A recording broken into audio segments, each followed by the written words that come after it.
यांच्या संदर्भात सोनिया गांधी यांच्या आत्मकथनाची घोषणा झाली आहे. पाहूयात.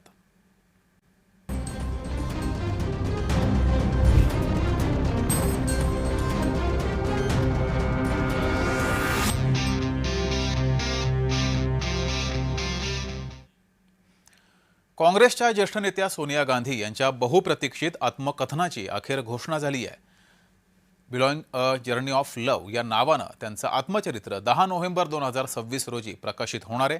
इटलीतील एका छोट्या गावातलं बालपण, त्यानंतर शिक्षणासाठी इंग्लंडमधील केम्ब्रिज येथे झालेलं वास्तव्य आणि याच काळात राजीव गांधी यांच्याशी झालेली ओळख असा सोनिया गांधींच्या जीवन प्रवासाचा महत्त्वाचा टप्पा या पुस्तकामध्ये मांडण्यात आला आहे.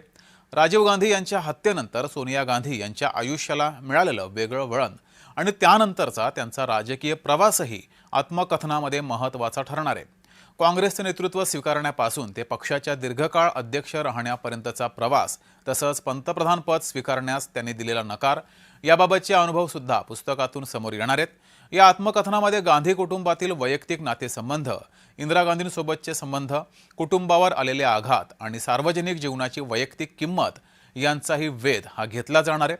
सोनिया गांधी यांनी हे पुस्तक लिहिणं त्यांच्यासाठी सोपं नव्हतं असंही म्हटलंय. सुमारे 6 दशकांच्या भारतातील सामाजिक आणि राजकीय बदलांचा साक्षीदार असलेला स्वतःचा प्रवास या पुस्तकातून वाचकांसमोर ठेवण्याचा प्रयत्न सोनिया गांधी यांनी केलाय. त्यामुळे पुस्तकाच्या प्रकाशनाकडे राजकीय वर्तुळासह साहित्य विश्वाचंही लक्ष लागलंय. तर या आत्मचरित्रामध्ये याची उत्तरं मिळणार का, कोणती हे ते प्रश्न पाहूयात.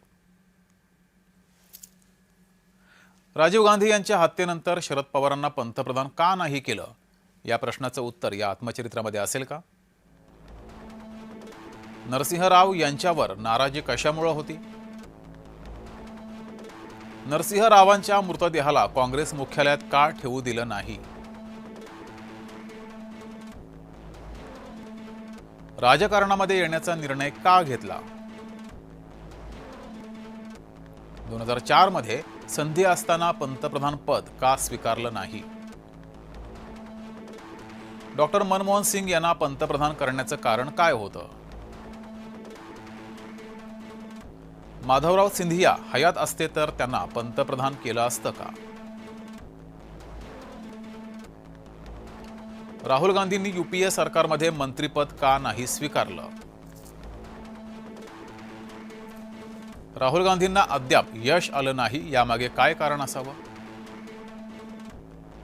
2014 पासून काँग्रेसचं नेमकं कुठे चुकतंय? मोदी गुजरातचे सीएम असताना मौत का सौदागर म्हणणं योग्य होतं का? असे अनेक प्रश्न आहेत. त्याची उत्तरं या आत्मचरित्रात मिळणार का, याची प्रतीक्षा आहे.